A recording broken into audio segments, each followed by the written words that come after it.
Hello everyone, my name is Michael Jessen, and for my future scanning project, I'm doing it on military innovations. So some quick military innovations that I will be talking about will be the history of innovations, some satellite innovations, space vehicle innovations within the military, as well as some innovations in drones for the military. Introduction. The military and its branches have had a long history of innovation, from developing GPS to the internet that we use today. As an active duty member, I have seen firsthand the innovations that the military has developed and deployed. So like I said there, I am active duty. I am in the United States Space Force. I was in the Air Force before I transferred over. So that should give you a little sneak peek of what's to come with my background being Space Force. So to start it off, first section will be history of military innovations. So when I was doing research on innovations from the military, a lot of things that we use today and kind of take for granted were developed a handful of years ago, around the World War II time frame. So I was really intrigued, and these are just a handful of some of the innovations that the military has come up with and items that we use as civilians each and every day. So the first one in 1940 was the Jeep. It was first developed for the Army as a reconnaissance vehicle for World War II. So what the Army did was they went to all the large car manufacturers at the time and said, hey, we need a vehicle that is four-wheel drive. It's rugged, it can get wet, it can get beat up, and we need it now to fight this war and to transport our troops around, other than in like tanks, because tanks are going to be too slow. So the Jeep was developed, and everybody now knows the Jeep as the Jeep Wrangler. You have the Jeep Wave. So it's pretty cool to see that something that was designed for the military is now such a household item for civilians. The next one, another widely used item today, is the duct tape. This was kind of created in 1942. It was a waterproof adhesive first created to help seal ammunition boxes. So the military was having trouble with their ammunition boxes getting wet from rain in these kind of adverse climates, and they needed something that was sticky in the rain to protect and seal their boxes. So that's kind of how duct tape was born. They reached out to Johnson & Johnson to create this. The next one, 1946, again, another widely used product today, was the microwave. Initially, the scientist that was working on it was developing radar technology used to identify enemy locations. And when he was working on his radar, it was giving off such heat that the food that he had around it was cooking and melting. So he then pivoted and filed a patent for the microwave a few years later. And then here we are today with every American home having a microwave. Next one, the walkie-talkie, 1952. It's a portable two-way radio communication system developed by the military. Again, in wartime, communication was so key that the military needed to create a way that they could have their ground troops talk to their field commanders. And that's kind of how the walkie-talkie was born, wearing backpacks that had radars and on them and antennas that they could use to then talk back to their field commands. 1964, you had the GPS. So this was created from the Navy. They launched what was called their time and navigation satellite, and that would be the basis of the GPS we use today. So fun fact with that is GPS satellites are still owned by the military today, and they're kind of licensed out for civilian use. So that's something we definitely take for granted. I know I use Google Maps, Apple Maps, almost daily when I'm driving around because I'm terrible with directions. And then probably one of the greatest innovations of all time was the internet. In 1968, it was created out of the need to have military computers connected at different sites and be able to swap data and files.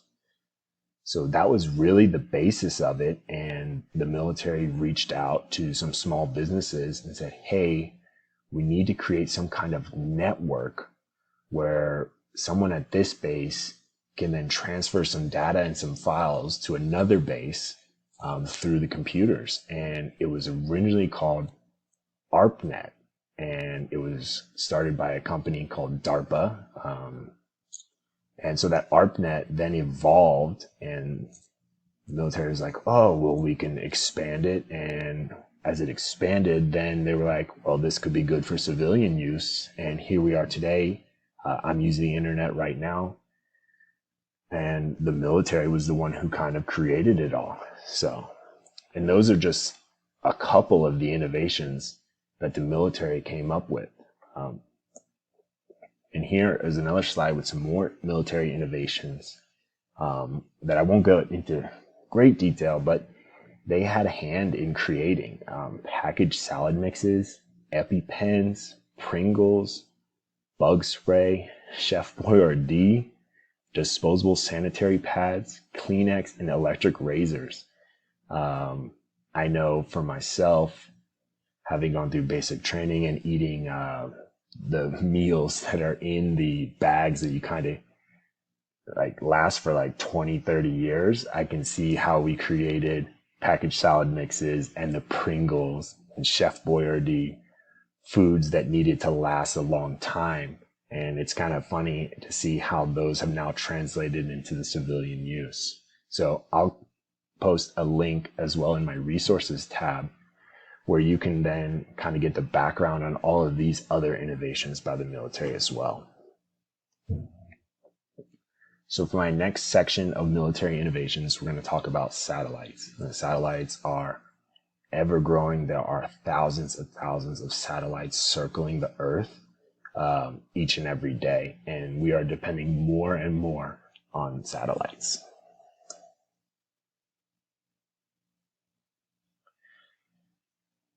So this was a really cool quote when I was researching satellites. It was about the first ever satellite launched by Russia, Sputnik. And this quote came from an NBC radio announcer on the night of the launch, October 4th, 1957. The announcer said, "Listen now for the sound that forevermore separates the old from the new." When I read that quote, I thought, wow, that's innovation in a nutshell, going from the old to the new. And then he also said, introducing the beep beep chirp transmitted by the Sputnik satellite. So as the Sputnik satellite would orbit the Earth, if you had the proper radio, you could actually hear the beep beeps. And that really freaked out the American government because they thought that now that Russia could do this, send a satellite into space, that meant nuclear weapons would be the next thing to come. So that kind of started an arms race and obviously the Cold War. So for the United States, their first satellite was called the Explorer 1. Obviously, it was in a direct response to Sputnik. It was launched in January of 1958. And this first satellite was 80 inches long and 6¼ inches in diameter and weighed only 30.66 pounds. As you can see in the photo, those are the three gentlemen responsible for creating the satellite. And now today, those satellites that we have up there are 5, 10, 20 times larger than that. So it's amazing to see how far we've come with that being our first satellite. And this satellite, the Explorer 1, was actually launched by the U.S. Army Ballistic Missile Agency.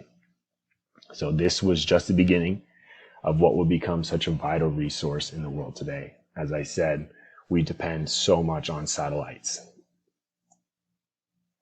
So following the launch of Explorer 1, we really start to get more of a military involvement with the launching of satellites. So in 1959, the Secretary of Defense Neil McElroy designated specific roles to the Army, Navy, and Air Force regarding satellite production. The Army was tasked with developing communication satellites, the Navy was tasked with developing navigation satellites, and the Air Force was tasked with developing reconnaissance and surveillance satellites. The thing to note about this was the Air Force was the only ones tasked with the ability to launch the satellites. So the Army and the Navy would develop them, and then the Air Force was then in charge of launching them. So the first military program for satellites was called the WS-117L, and it was broken up into 3 separate programs. You had the Satellite and Missile Observation System, the Discoverer program, and the Missile Defense Alarm System. So quickly on the Missile Defense Alarm System, that is something that I have at my base here in Colorado. It's missile defense for the entire country and watching to make sure that there are no missiles coming our way. So out of this program, the subprogram of the Discoverer is actually where a lot of innovation began. So the Discoverer program, it ended up carrying out 38 public launches, and it ended up setting a lot of firsts. So the Discoverer 1 was the world's first polar orbiting satellite, meaning it would orbit over the North and South Pole.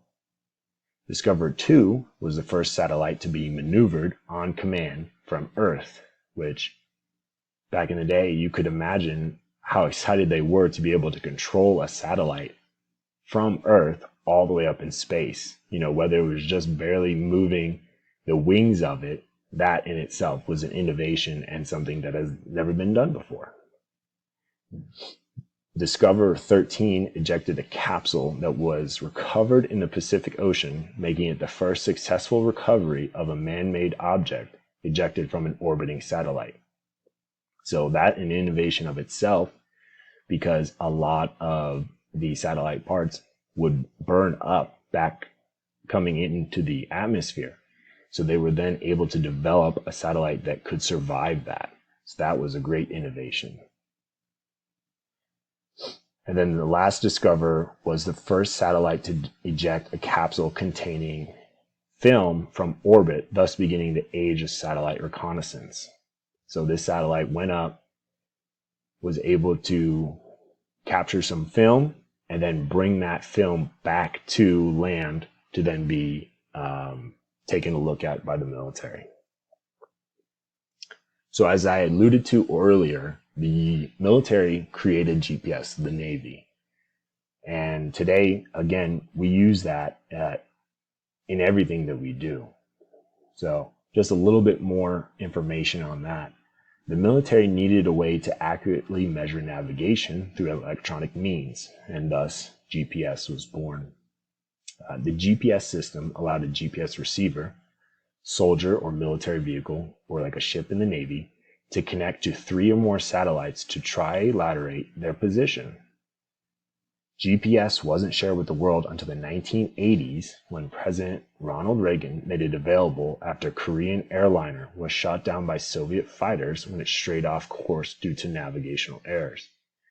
As you can imagine, an airliner maybe in some bad weather and not having GPS, how you could definitely get off track very quickly. So it was really helpful that President Reagan was able to share this technology. And then again, I had alluded to this earlier, but GPS is still owned by the US government, and the satellites are operated by the Air Force and the Space Force today. So this kind of is a breakdown of how the GPS knows where you are. So if you look at number 1, the GPS satellites broadcast radio signals providing their locations, status, and precise time from an onboard atomic clock. So an atomic clock, real quick, is one of the most accurate clocks that you can have in the world. The GPS radio signals travel through space at a speed of light, more than 299,000 kilometers per second. So that's very, very, very fast. And then a GPS device receives the radio signals, noting their exact time of arrival, and uses these to calculate its distance from each satellite in view. Then once a GPS device knows its distance from at least 4 satellites, it can use geometry to determine its location on Earth in 3 dimensions. So pretty crazy that the satellites are able to do all of that in seconds. Again, moving at the speed of light, these signals is pretty incredible. So the future of military satellites, again, with being in the Space Force, I had to promote it, of course. The Space Force is playing a large role in the future of military satellites, with taking over a lot of launches and just oversight of that. So the Army, Air Force, and Navy have begun to hand over their communication satellites and ground-based satellite systems over to the Space Force. Again, a little bit more on the future of military satellites. With growing dependence by the public on satellites for communications, GPS, and the internet, the United States military must find a way to protect those valuable satellites in the sky. And it's not just the satellites that are used for public civilian use. There's a lot of military-only satellites that if we lost those, we as a country would be in a lot of trouble. And not just the United States. As you read right here, France has vowed to deploy their new satellites with machine guns attached to them to protect the satellite. So I'm currently taking a course right now, and we just learned that France is going to put machine guns on their satellites. And there's a lot of controversy over that because a lot of countries in the world signed a treaty to say that they cannot weaponize space, and that space is supposed to be free to everyone to use. So that is very controversial. And as we see in the coming years, the space domain is going to be highly contested, and it might get ugly. Another thing, China has developed satellites with robotic arms with the ability to grab other satellites out of orbit. Again, this is controversial because a robotic arm, yes, China could say that it is used to repair their other satellites, but it also could be said to be a weapon to grab maybe a United States satellite out of orbit and then take it out of commission. So that is a fine line that they are straddling right there. And then the United States has plans to mount directed energy weapons such as lasers and neutral particle beams on its military satellites. So that's why I threw the picture of the Death Star in there with its laser. We'll see how that goes, because again, that could be said to be used as a weapon. So my next section of military innovations is going to be space vehicles. So the Space Force has the X-37B space plane. This is an unmanned space vehicle. It's pretty secretive as of right now. It's flying secret test missions that a lot of officials state are just testing out future spacecraft technologies. It's kind of modeled after the original NASA space shuttle, but it's much, much smaller. As you can tell from the pictures, when you compare that to the people standing next to it, it's a lot smaller, a lot more agile. I personally don't know any information about it. It's kind of outside of my realm, but it's kind of cool to see the innovation that we've gone from the space shuttle carrying multiple people to now having a miniaturized version that's unmanned, and then being able to test out all of these different capabilities from it. So this one doesn't go into space, but it does protect the launch pads that the Space Force and the military use. So these are called the Ghost Robotics Quadruped Unmanned Ground Vehicles. So they kind of look like dogs, robotic dogs. And these were created by the United States Space Force, the Space Launch Delta 45, to help provide more security around Cape Canaveral Space Force Station and Patrick Space Force Base. And again, their primary duties will be to respond to any mishaps on the launch pads. After a launch, if you have ever seen when a rocket takes off, there's a lot of chemicals, smoke, stuff that probably humans shouldn't be around or taking in. So they're able to launch these, and they can be controlled by remote into these situations to take care of any issues that might need to be taken care of. So this is a great innovation that the military has come up with to help with space. So in order to get some of our satellites up into space, these are called space launch vehicles. So rockets per se. Three that I chose are the Atlas V, the Pegasus, and the Falcon 9 and Falcon Heavy. So I'll go into some detail further about these each. So the Atlas V is a rocket broken up into two stages. If you've ever seen a rocket launch, it'll take off and then kind of use the lower engine to get it up to a certain height, and then it kind of falls off. And then the next part will take control and it'll get them into space, or it'll fall off as well. So stage one is called the Atlas rocket, and then stage two is called the Centaur. And then the Atlas rocket also has a third module called the payload fairing, and that is where it'll house the lander or the satellite. So this actual one, the Atlas V 500 series, is being used for Mars missions. So in the payload fairing, it'll have a Mars lander in it, and that'll launch when it's closer to Mars, and that lander will then land on Mars. I thought this one was really cool. This is called the Pegasus. So if you notice in the picture, underneath the plane is the actual rocket itself. This was created by Northrop Grumman, the Pegasus launch vehicle, and it's the first air-launched rocket to place satellites into orbit. So is what happens here is this plane will take off, the rocket is underneath, and then that will dismount and take off from the plane, and in that rocket itself is the satellites. And it can launch satellites weighing up to 1,000 pounds. So not huge satellites, but pretty big satellites that can be launched that way. And again, it's the first air-launched rocket to place satellites into orbit. So if you've followed SpaceX at all, they've created the Falcon 9 and Falcon Heavy, and the United States Space Force has a lot of dealings and are working hand in hand with SpaceX for these. So the Falcon 9 and Falcon Heavy are truly remarkable space launch vehicles. The Falcon 9 became the first orbital class rocket capable of reflight. So if you actually see in this picture, these are the Falcon 9 rockets coming back to Earth and landing, which had never been done with a rocket like this before. And then the Falcon Heavy, which is a larger version of the Falcon 9, it's the world's most powerful rocket with 27 Merlin engines fueling the rocket's launches. So we were actually really, truly blessed because on November 1st, SpaceX launched the Falcon Heavy. So this is a clip of it, and I just wanted to play it for you guys to see the power of the Falcon Heavy.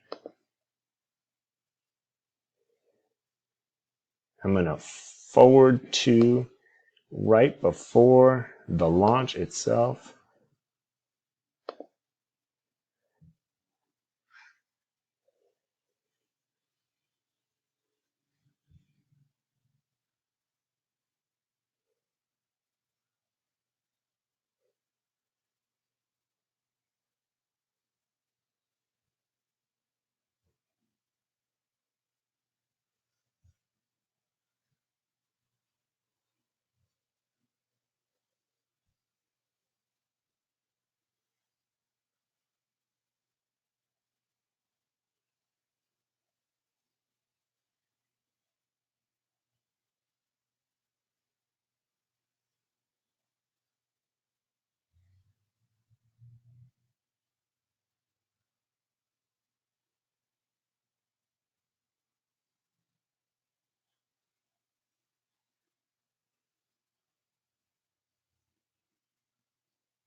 So that was the Falcon 9 heavy launch.